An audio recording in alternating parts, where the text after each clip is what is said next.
seems to be the biggest challenge. Aston Villa looking to get back to winning ways after no wins in 7 for them in all competitions. It's concerning. And then I face the Chelsea side, who are also looking very confident in attack, a little bit less so in defence. I think they're getting there. I think they're working that balance out. I think Maresca's done a fantastic job, obviously building on for what Pochettino done, but I think just time with this young squad, building relationships, building that understanding of what each other want, and now we're starting to see that come to fruition, and they could, with a win, they could go outright second in the Premier League. Looking forward to that one. Yeah, I mean, and I've said it time and time again, but speaking to him at the start of the season, I mentioned this before, he blew me away, Maresca, just with his detail and how strong-minded he was. And I walked away, I thought, wow. And he's just got 2 players in every position, and they're confident and they're firing. He's getting song and dance out of everyone. They're definitely the ones to watch. Even the way he made big decisions and got rid of people early on. Yeah. OK, looking forward to that one. But when we come back, we're going to focus on Manchester United. Ruben Amorim's Manchester United career began with that draw at Ipswich, followed by Thursday's Europa League win over Bottom Clint. Amorim's first Premier League home match is against Everton on Sunday. I'm hoping to win. It's going to be a different match with a lot of fighting, long balls, second balls, a quality coach that understands the league, understands the moment of the opponent. We need to have the ball because we will have a short time to recover. We need to rotate the team. So I'm hope for a win. Well, I think everyone talks about a new manager bounce and all the rest of it, so it's more difficult in that kind of way of thinking, but they're still good players, you know, they've got good players. A new manager to the Premier League, maybe give a different feel to it. I'm sure he's been working with the players and trying to get his thoughts across in the limited sort of time period they've had, with obviously playing last night as well. Kaz, you've got the 4-1-1 on the new Manchester United manager. I think you were quite impressed with his persona, weren't you? Yeah, so I was at his first home game, and this will be his first home Premier League game. But yeah, he's charming, he's got charisma, but what I really respected was his honesty. You know, we asked for him, like, how you feeling, because he made some big calls in his Europa League game. He played Maresca, who hadn't played for a year and a half. He played Anthony as a right wing back, and that was, you know, we're thinking, wow, Mason Mount, his only second start. So he said, I was anxious. And like, for a Man United manager to say, you know, I'm a bit anxious because I've only been here a couple of days, and to go and just, I believe in them, but then I've got to go and put them out there. I don't know what to expect. So when we were interviewing him, you're thinking, wow, that's bizarre, kind of hearing that. But he was charming, and I think he's everything the fans will love, and I think everyone will really admire him. And yeah, looking forward to seeing what he does in the Premier League. Yeah, something you mentioned there was asking players perhaps to play in positions that are not really familiar to him. We saw that in the opening match against Ipswich, which we've just shown. Marcus Rashford through the middle, for example, this famous back three with the wing-backs bombing forward. It worked, obviously, very early on. When you're being asked to change position, and I know he said afterwards, they're still thinking too much. What does it take? How long does it take?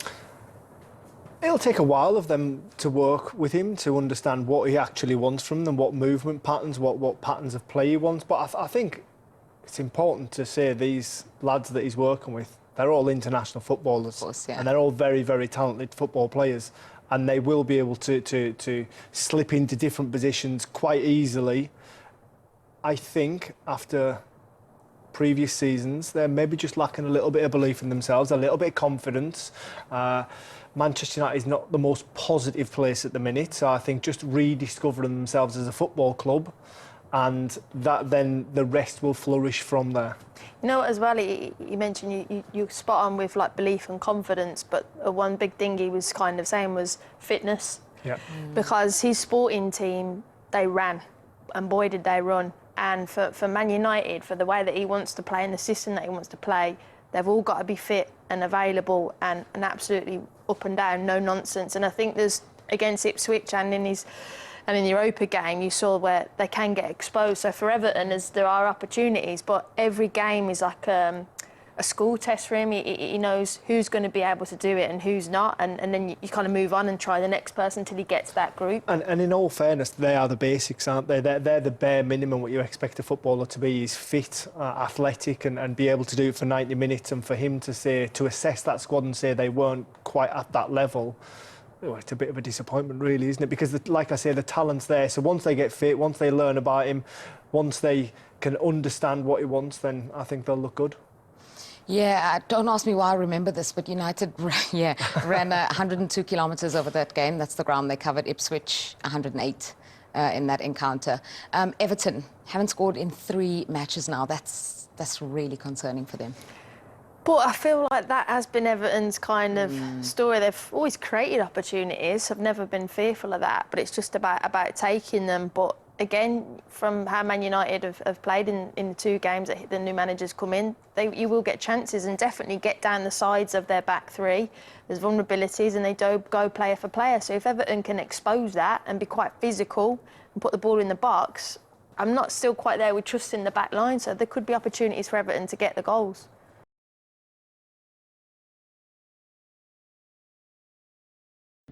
All right, the Premier League is back, and we have a couple of breaking news. Well, first and foremost, Leicester City have appointed Ruben as their new manager, while also Brighton opened the Premier League matchday 13 fixtures with a 1-1 draw at home against Southampton. What a great game that was.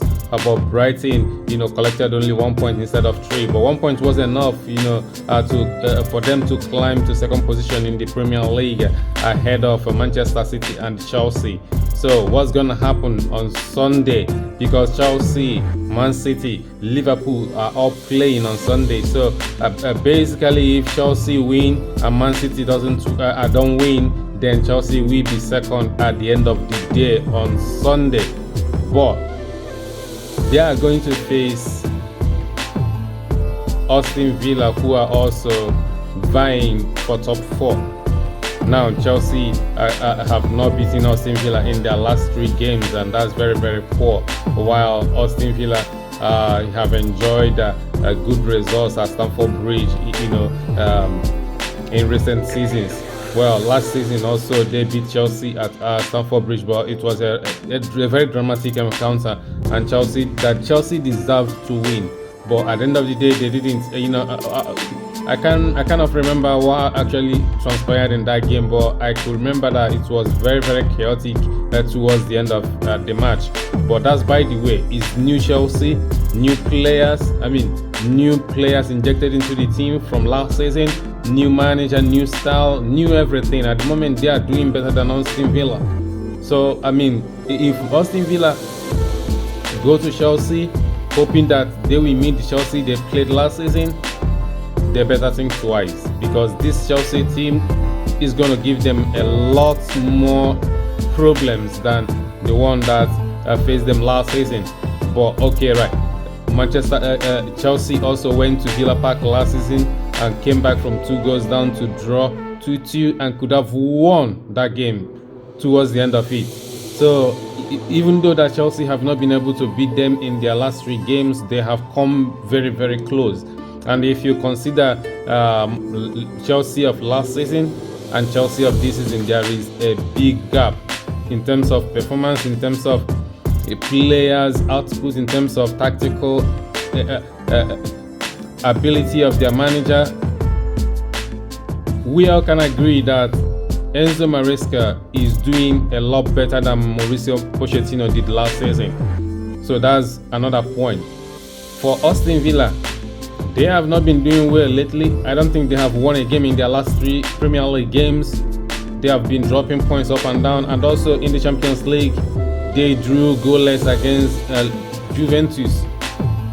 Okay, they had better chances to win that game, but at the moment their form is just not good enough. And going to Chelsea at Stamford Bridge, they need to bring their A game if they want to get something out of that game, and that's just the truth. If they do not bring their A game, I actually do not see how they are going to beat Chelsea, because if I look at it tactically on the board, do Aston Villa play on the counter play with a high line and also on the counter, plays into Chelsea's hands, especially the high lines. If you remember Chelsea versus Brighton, Chelsea have been the only team that exploited Brighton's high line this season.